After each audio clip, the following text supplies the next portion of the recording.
Hello everyone, we're going to be doing some of the practice problems from 3.2 Technology Enhanced Items. I'm just going to do a couple with you just so you can see how to do them. It says number 1, write your answer in the box. So this is where you're going to write your answer. Technology enhanced just means that on a computer you would type it in, or you would select it, click, drag, drop. Those are what technology enhanced questions mean. Look carefully at the model below. Determine the fraction of the shaded part of the large rectangle. And we did rectangles earlier in the year, so we already know to get the denominator, we need to count how many parts are all together. So 1, 2, 3, 4, 5, 6, 7, 8, 9, 10, 11, 12. So our denominator, so the number on the bottom, tells us how many parts are all together, and we know there's 12. The top is going to tell us the part that we want to know. So this time it says it wants us to know the shaded part. It could say unshaded, but right now it's going to say shaded, so we're going to count the shaded ones. 1, 2, 3, 4, 5, 6. So 6/12. Pretty easy. The next one says, look at the shape below. Determine the fraction of the shaded part.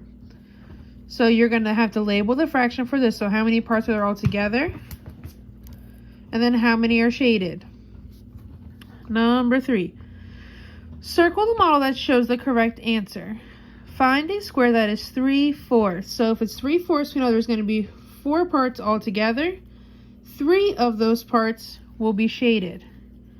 So this one is 1, 2, 3, 4. So that has 4. But only 2 are shaded. This one has 1, 2, 3, 4. And there are 3 shaded. This one has 1, 2, 3, 4. And only 1 is shaded. And we're looking for 3/4. So you would just circle the one that's 3/4. Directions. Write a fraction in the empty box with your answer. Here's the empty box. Look carefully at the model shown below. Determine the shaded part of the circle. So it's going to be the same thing that we did up here for down here. Directions 5, or question number 5, directions. Write your answers in the empty box. Empty box.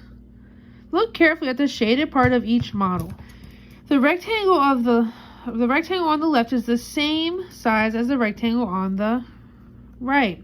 In the box, write the greater than, less than, or equal sign to make sure the statement is true. Before we do that, we're going to review quickly what those symbols are. So when the 2 dots would be this way, greater than. When 1 dot's in the front and it kind of looks like a squished L, it's less than. And then we know that this is equal because there's 2 dots on each side. So the first thing we need to do is label the fractions.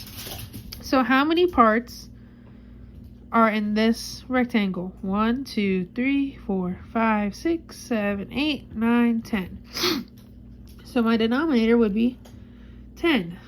Now I need to figure out how many are shaded. 1, 2, 3, 4. So this fraction is 4/10.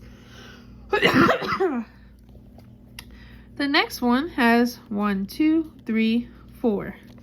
The denominator is 4. And there's 4 shaded. So we're trying to see which one is greater than, less than, or equal to. So is 4/10 greater than, less than, or equal to 4/4? You're going to use the fractions and look at the picture. They have different denominators, so you can't look at the numerators to decide. You could also, if you can't tell by just looking at the pictures, you could do the strategy we learned in class where you do 4/10 and then 4/4. And we go across, so we multiply. So 4 times 4 is 16, and then 10 times 4 is 40. So now we just have to decide, is 16 greater than or less than 40? And that would be the same answer that goes in here. Question number 6. Write your answer in the empty box. Empty box. Carefully look at the shaded part of each circle. Write the symbol greater than, less than, or equal to compare the circles. So you're going to do the same thing that you did up here for number 6.